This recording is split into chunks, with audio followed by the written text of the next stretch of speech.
আমার এই ভার্মি বর্তমানে আমি প্রতি মাসে উৎপাদন করতেছি 30 টন। আগামী 6 মাসের মধ্যে আমি এই ভার্মি 50 টন আমি উৎপাদন করব। তারপরও আমি এই ভার্মি বাংলাদেশে আমি এক চাহিদা পূরণ করতে পারতেছি না। তা যারা বেকারক যারা আছে এই বা নতুন উদ্যোক্তা যারা আছে এটাকে যদি করতে চায় তারা, তাহলে আমি মনে করি আরও এখানে সবলীকরণ করতে পারবো আমরা, এবং তারা একটা বেকারত্ব তারা দূর করতে পারবে। সবাইকে প্রীতি ও শুভেচ্ছা। দর্শক, আমরা আজকে এমন একজন মানুষের কাছে এসেছি, ইনি ভার্মি কম্পোস্ট সার উৎপাদন করে তার জীবনের ভাগ্যের অনেক পরিবর্তন ঘটিয়েছেন। সেই সাথে উনি এই গ্রামের অনেক নতুন উদ্যোক্তাও তৈরি করেছেন, যাদের এই ভার্মি কম্পোস্ট সার উৎপাদন করে অনেকেরই কর্মসংস্থান হয়েছে বা বেকারত্ব দূর হয়েছে। আমরা তার কাছে আজকে জানবো উনি কেন ভার্মি কম্পোস্ট সার উৎপাদনে এসেছে, ওনার মাসিক কী পরিমাণ উৎপাদন, সেই সাথে নতুন উদ্যোক্তাদের জন্য করণীয়গুলো কী কী, এই বিষয় নিয়ে বিস্তারিত আজকের ভিডিওতে থাকবে। আশা করি সম্পূর্ণ সময় আপনারা আমাদের সঙ্গেই থাকবেন। চলুন তাহলে আমরা এই পরিশ্রমী উদ্যোক্তা সেই ভাইয়ের সঙ্গে কথা বলি। আসুন আমার সাথে। আসসালামু আলাইকুম ভাই। ওয়ালাইকুম আসসালাম ভাই, কেমন আছেন? আলহামদুলিল্লাহ। অনেক দিন পর আপনার প্রতিষ্ঠানে আবার আসলাম। এবার তো একেবারে ক্যারেট দিয়ে ভরপুর করে ফেলছেন ভাই। জি, আল্লাহর রহমত, ইনশাআল্লাহ মানুষের দোয়া এবং সকলের সবার সহযোগিতা পরামর্শ চেষ্টা ইনশাআল্লাহ। আচ্ছা ভাই, আমরা এই ভার্মি কম্পোস্ট উৎপাদন সহ আপনার জীবনের গল্প, অর্থাৎ আপনি শুরুতে কয়টা নিয়ে শুরু করছেন ক্যারেট, বা কতটুকু নিয়ে শুরু করছেন, সেই সময় আপনার পারিবারিক সামর্থ্য কেমন ছিল এবং এখন কেমন আছে, এই বিষয় নিয়ে কথা হবে। সর্বপ্রথম আপনার পরিচয়টা দেন তো।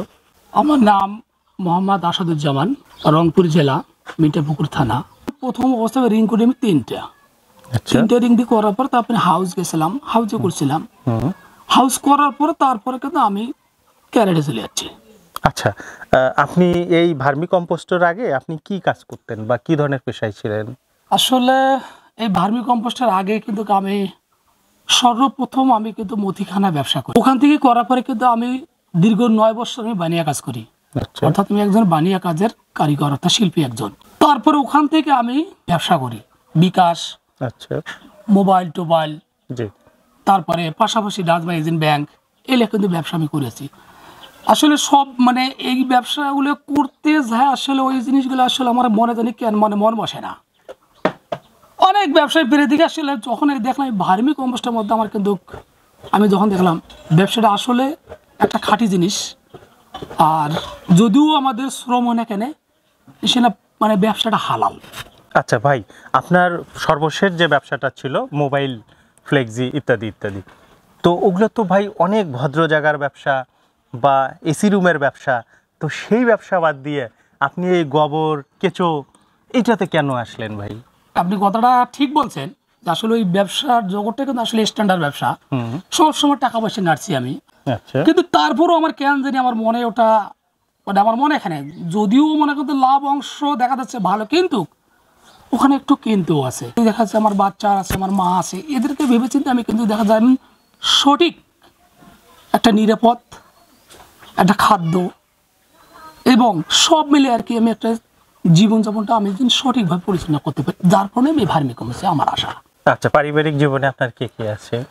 পারিবারিক আমার পরিবারে আমার আছে আমার স্ত্রী, এক ছেলে, 2 মেয়ে। ছেলে আমার বর্তমানে ইন্টার পড়তেছে, মেয়ে আমার মনে করেন যে ক্লাস 10-এ উঠছে, আর একটা ছোট মেয়ে কেবল 3 মাস 10 দিন তার বয়স। আচ্ছা, আপনার এই ভার্মি কম্পোস্ট থেকে যে আয়টা আসে সেটা দিয়েই কি আপনার সংসার চলে? জি, আল্লাহর রহমতে এই ভার্মি দিয়ে আমার সংসার চলতেছে এখন। আচ্ছা, আপনার এই ভার্মি কম্পোস্ট মাসে কি পরিমাণ উৎপাদন হয়? আমার মাসে উৎপাদন 30 টন। কি বলেন, এ তো বিশাল ব্যাপার। 30 টনই কি সেল হয়ে যায়? 30 টনে প্রতি মাসে আমার সেল হয়ে যায়। আচ্ছা, সেক্ষেত্রে তাহলে আপনার ক্যারেট কতগুলো আছে? ক্যারেট আমার মনে করেন 700-র অর্ধেক আছে। আপনার শ্রমিক কতজন? শ্রমিক হলো আমার টোটালি আমার দেখা যাচ্ছে আমার মহিলা হলো আপনার 3 জন কাজ করে শ্রমিক। এখানে দেখা আমার ওয়াইফ আছে, আমি আছি, পাশাপাশি আমার মা হেল্প করে, আমার মেয়েও হেল্প করে। টোটালি আমরা এখানের মধ্যে 7 জন এদের মধ্যে আমরা কাজ করি। ভাই, এবার বলেন তো যে আপনি ভার্মি কম্পোস্ট উৎপাদনের ক্ষেত্রে মূল কাঁচামালটা কি, মানে কি প্রয়োজন হয়? মূল কাঁচামালটা হচ্ছে আমাদের মূল হচ্ছে গোবরটা, এই যে এইটা, জি, যেটা আপনি এখানে স্তূপ করে রাখছেন, জি। আচ্ছা, এখানে কতদিন গোবরটা রাখবেন? এই গোবরটা আপনার মনে করেন যে নির্ধারিত কোনো সময় হবে না। দেখা যাচ্ছে আমার গোবরটা আসতেছে, আমি ধীরে ধীরে আমার গোবরের যে ময়েশ্চারটা আছে, অতিরিক্ত নরম গোবরটা জি। ময়েশ্চার কমে যাচ্ছে, আমি ধীরে ধীরে গোবরটা টেনে নিয়ে আমি কেঁচোকে ক্যারেট লোড করে খাবার জন্য দিচ্ছি আমি। আচ্ছা, তাহলে আপনি হচ্ছে ক্যারেট পদ্ধতিতে করেন। জি। আচ্ছা, এক একটা ক্যারেটে আপনি ওই কাঁচা গোবর যেটা, ওই গোবরটা কত কেজি দিবেন? 28 কেজির মতন হয়। আচ্ছা, সেক্ষেত্রে কেঁচো যদি আমি বড় কেঁচো দেই বা ছোট কেঁচো, এটা কি আলাদা আলাদা দেয় নাকি দুইটা মিলে দেয়? না, আলাদা আলাদা আলাদা কেঁচো। আলাদা। সেক্ষেত্রে বড় কেঁচো কতগুলো আমি একটা ক্যারেটে দেবো, ছোট কতগুলো দেবো? আমার আসলে আমার কেঁচো আছে বিধায় কিন্তু আমি বেশি দিচ্ছি। আমার ছোট কেঁচোগুলো আমি 1 কেজি দেই, আর যেগুলো আমার বড় কেঁচো আছে সেগুলো কিন্তু আমি দেই 1 কেজি 500 গ্রাম। আচ্ছা, আমি একজন নতুন উদ্যোক্তা হতে চাই, মনে করেন আমি এই ভার্মি কম্পোস্ট সার উৎপাদন করতে চাই, জি। তাহলে আমার প্রথম করণীয় কি, বা কতগুলো ক্যারেট দিয়ে আমি শুরু করব, কত কেজি কেঁচো দিয়ে আমি শুরু করব?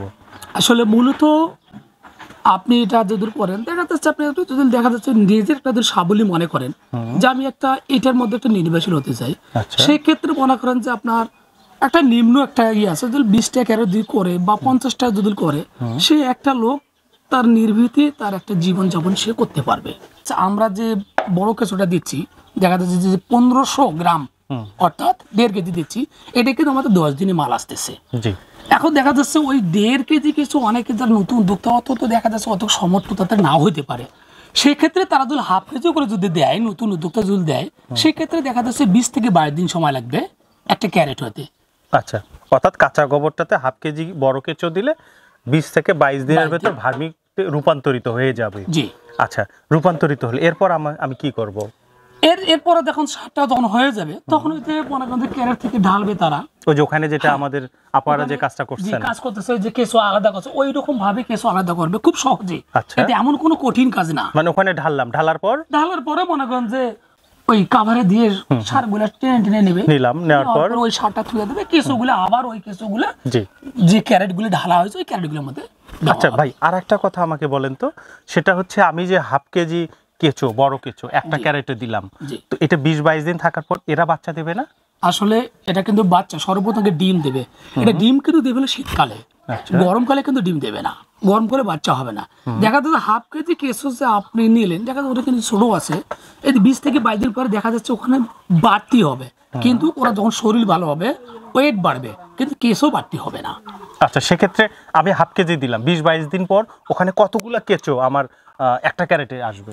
আপনার একটা ক্যারেটে দেখা যাচ্ছে 20-22 দিনে মনে করেন যে আপনার 600 গ্রাম হবে, মানে 100 গ্রাম বাড়বে। 100 গ্রাম এটা হচ্ছে গরমের ক্ষেত্রে। গরমের ক্ষেত্রে। আর শীতের ক্ষেত্রে ওরা প্রোডাকশন কেমন দেবে? শীতের ক্ষেত্রে তখন ওরা ডিম দেবে, ডিম ওই দেবে। হাফ কেজি কিছু দেখা যাচ্ছে যখন ডিম দেবে, ওই সারটা দিয়ে ডিম যদি ফুটানো যায়, এটা আসলে বলিয়ে শেষ করা যাবে না। তার কারণ এত ওরা যে বাচ্চা দেয়, একটা ডিম থেকে বাচ্চা 4-5টা ফুটে, অসংখ্য। এটা যদি ধরতে পারি ইনশাল্লাহ আমরা তাহলে কেঁচো বাচ্চা দেয় না, ডিম দেয়? ডিম দেয় সর্বপ্রথম ওরা, এই আচ্ছা। ডিমগুলো ফুটিয়ে নিতে হয়। আচ্ছা ভাই, আপনি যখন ক্যারেটে গোবর দিলেন, গোবরটা তো অবশ্যই গ্যাস মুক্ত করে দিতে হবে, জি।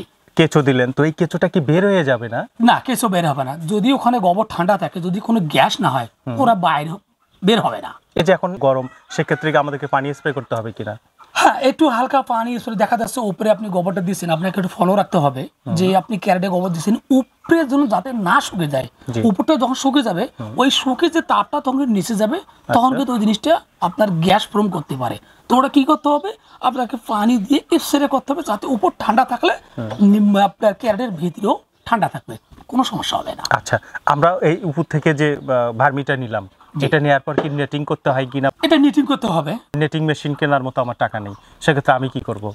সেক্ষেত্রে সমস্যা নাই, আপনার বাজারে অর্থাৎ কাঠের ফ্রেম করে 3 ফিট বাই 3 ফিট ফ্রেমও করতে পারবে, যেমন আগে ইতিপূর্ব আমি করছিলাম। আমি তো আর একদিন এখানে এইভাবে আসি নাই, আমি যখন কিন্তু নেটের 3 ফিট বাই 3 ফিট কাঠের ফ্রেম করে নেট কিনে নিয়ে এসে কিন্তু তখন আমরা নেট করছিলাম। এটা করলেই নিচে যে ঝরঝরাটা পড়ে যাবে, জি। এটাই কি জমিতে দেওয়ার জন্য প্রযোজ্য? হ্যাঁ, এইটাই আপনার জমিতে পর্যটন দেওয়ার জন্য হবে এটা। আচ্ছা, আমি এই ভার্মি কম্পোস্ট সারটা কৃষির কোন কোন কাজে ব্যবহার করব, কেন ব্যবহার করব? কৃষির আপনার যে ফসলে ফলাচ্ছেন, বর্তমানে আপনাদের বাংলাদেশ সর্ব ফসল বড় একটা আসছে হচ্ছে আমাদের আলু। আচ্ছা।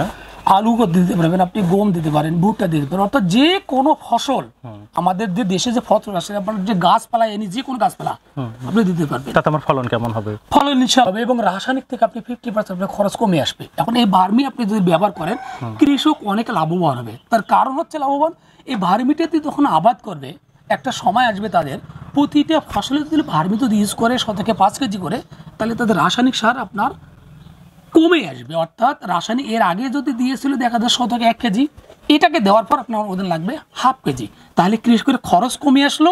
আপনি কি মনে করেন যে আমাদের বেকার শিক্ষিত বা অশিক্ষিত ভাই বোন যারা বসে আছে তারা এই ধরনের ভার্মি কম্পোস্ট সার উৎপাদন করলে তারা কতটুকু বেনিফিট হবে ভাই? আচ্ছা, ভালো কথা একটা প্রশ্ন করছেন আপনি। আসলে আমাদের বাংলাদেশে যুবক তরুণী যারা আছি বা তো বেকারত্ব, অনেকে লেখাপড়া শেষ করে আমরা ঘুরে বেড়াচ্ছি, অনেকে চাকরির জন্য করে। তা আমি মনে করি যে আমার এই ব্যবসা থেকে আমি মনে করি ওইসব ভাইয়েরা যদি এরকম ভার্মি কম্পোস্টে এগিয়ে আসে, আমার কথা উনি চাকরির জন্য এক্সপেক্ট করতেছে, উনি এই ভার্মি করে উনি মানুষকে চাকরি দিবে। আচ্ছা, তাহলে আপনার কাছে কি কি সহযোগিতা পাবে উদ্যোক্তা ভাইরা? তারা যদি মনে করে এই ভার্মিটা কিভাবে করবে পরামর্শ পাবে, এবং তারা যদি মনে করে যে শুধু বললাম যে ওখানে যাব, তারা এখানে আসতে পারবে, ওদের থাকা খাওয়ার জায়গা আছে এবং আমি কিছু দিয়েও তাদেরকেও সহায়তা করব। আচ্ছা, সবচেয়ে বড় বিষয় ট্রেনিং প্লাস যে কেঁচোটা, এটা একটা বড় বিষয় যেটা আপনি দুটাই আপনি দিচ্ছেন। জি, তো ঠিক আছে ভাই, আপনার সঙ্গে কথা বলে খুবই ভালো লাগলো। আপনি কেঁচো সার উৎপাদন করে নিজের ভাগ্য পরিবর্তন করছেন, সেই সাথে আপনার হাত ধরে অনেক উদ্যোক্তা তৈরি হয়েছে এবং আগামী দিনেও হবে ইনশাআল্লাহ। আপনি সুস্থ থাকেন, ভালো থাকেন। আজকের মতো বিদায় নিচ্ছি। আসসালামু আলাইকুম। ওয়ালাইকুম সালাম রাহমাতুল্লাহ। দর্শক, আমরা আজকে এই রংপুর জেলার মিঠাপুকুর উপজেলার প্রত্যন্ত গ্রামের যে উদ্যোক্তা ভাইয়ের এই কেঁচো সার উৎপাদন এবং জীবনের গল্প আমরা তার কাছে শুনলাম। তা আমার মনে হয় যারা শিক্ষিত বা অশিক্ষিত ভাই বোনেরা বসে আছেন, আপনারা বসে না থেকে এই ধরনের কেঁচো সার উৎপাদনে আসেন, কারণ আমাদের নিরাপদ কৃষি বা নিরাপদ খাদ্য উৎপাদনের জন্য রাসায়নিক সারের পরিবর্তে এই যে ভার্মি কিংবা কেঁচো সার, এই ধরনের সার দিয়ে উৎপাদন করলে মানব দেহের জন্য নিঃসন্দেহে অনেক উপকারী হবে। তো এই ছিল আমাদের একজন পরিশ্রমী উদ্যোক্তার তার জীবনের গল্প সহ ভার্মি কম্পোস্ট উৎপাদন। আশা করি ভালো লেগেছে। ভালো লাগলে ইউটিউব চ্যানেলটি সাবস্ক্রাইব করবেন। সবাই ভালো থাকবেন, সুস্থ থাকবেন। আল্লাহ হাফেজ।